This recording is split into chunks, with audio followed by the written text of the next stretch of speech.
just making sure I go out of the house a bit. I can be a bit of a homebody, and we live probably about 10 minutes from the city, which isn't that far, but I can tend to hunker in and hunker down. So I'm gonna make sure I just go out more because you can be by yourself a lot, especially in the job that I do. Because what I do, if you don't know, is I do voiceover. I'm a voiceover artist, and I also do so I'm in like a little booth a lot of the time, but I do little ads for brands, stuff like that. So it's kind of been what I've been doing for about the last 5 years.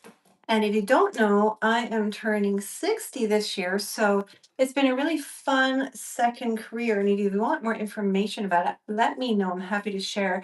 I actually started my journey kind of, I'd say, just before the lockdown started. Let me just get some tape in my hair.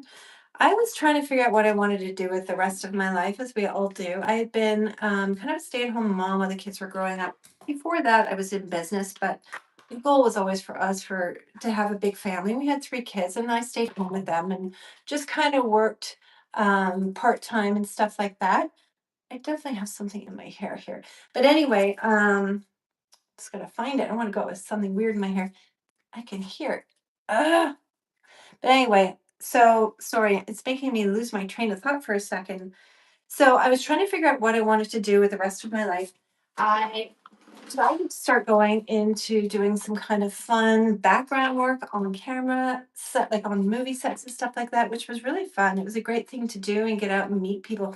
I actually been thinking that I might go back and do some because oh, there's the tape. It's in my brush. I kind of miss it a little bit. I've been also working on becoming an actor, and it is hard. It is so competitive. I find it a little bit of a struggle sometimes. And I just kind of went, you know what?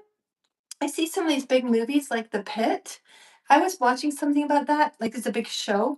Their background is all union SAG-AFTRA, which is like ACTRA in Canada. They're all unionized. They're all actors, and they have as their background because they want the whole process to be something like the whole show to be full of people that really help the show move forward. And I thought, why do I care? Why don't I go back and do some background? So I think I'm going to start going back and doing some background instead of being kind of acting snob. That's kind of what happens. People kind of do that. Oh, well, you want to be an actor, you can't do background. So now I'm not even doing anything. I audition and I'm just kind of doing my own thing, waiting, and I feel kind of lonely, even though I'm not like I have a family and all that. It's just in the work world. So I think I'm going to start doing some background just to get back on set and I don't know, have some fun and not worry so much about the acting.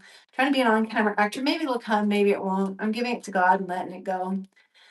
But yeah, other than that, we flew to BC last week. We flew to Kelowna and Penticton. It was beautiful. It was for my husband's like he's still working like for a company and it was their sales kickoff and they invited the wives, which was really, really nice. It was nice to go and get out. It was weird though, because like I've worked for myself for so long. It was weird to actually go with work people and have to be sociable and I can tend to be a little bit of an introvert sometimes. So I have to really kind of push myself to get out there and be sociable.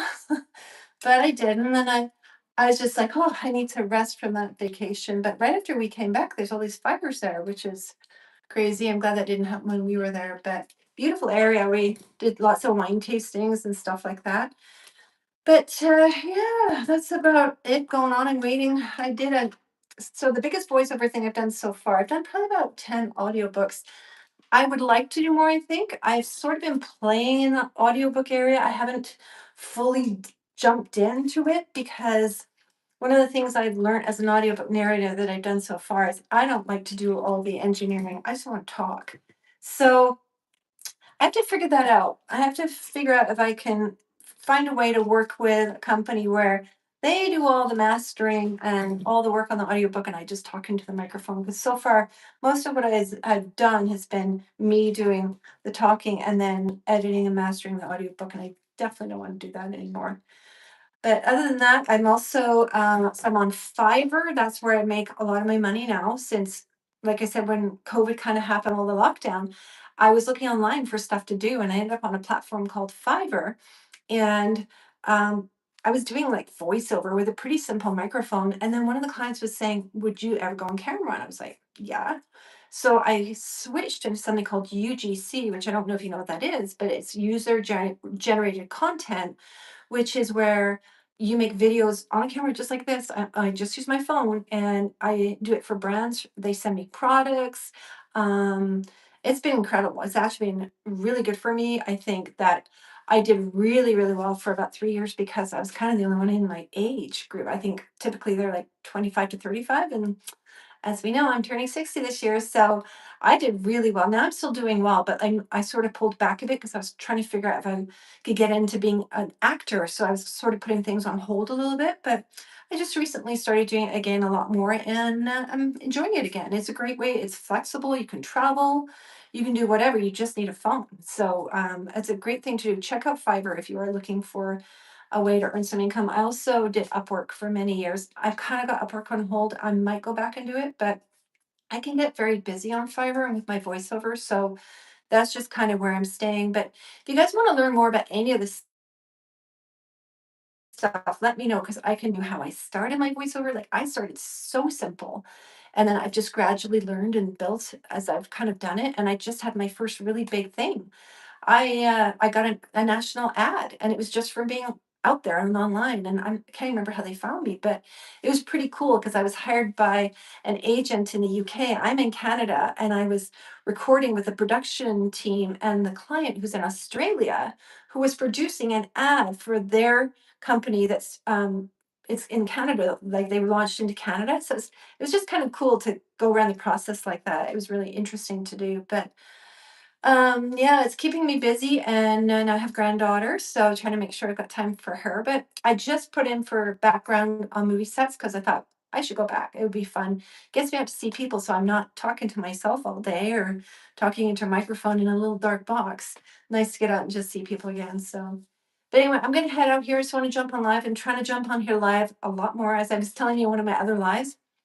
Social media is driving me crazy. I can't tell what's real and what's not anymore. I go on Instagram and I click on things I think are real and they're AI generated. So I'm like, okay, I'm just going to start going live so people know it's actually me and you're in my house and I'm doing my hair, getting ready to go. But I might jump on a little later. I just thought I'd jump on right now because I was just getting ready to head out. So thanks for hanging with me. And like I said, if you have any questions or you want to like learn more, just let me know and I'm happy to make some videos about it. Okay, we'll see you guys in the next one.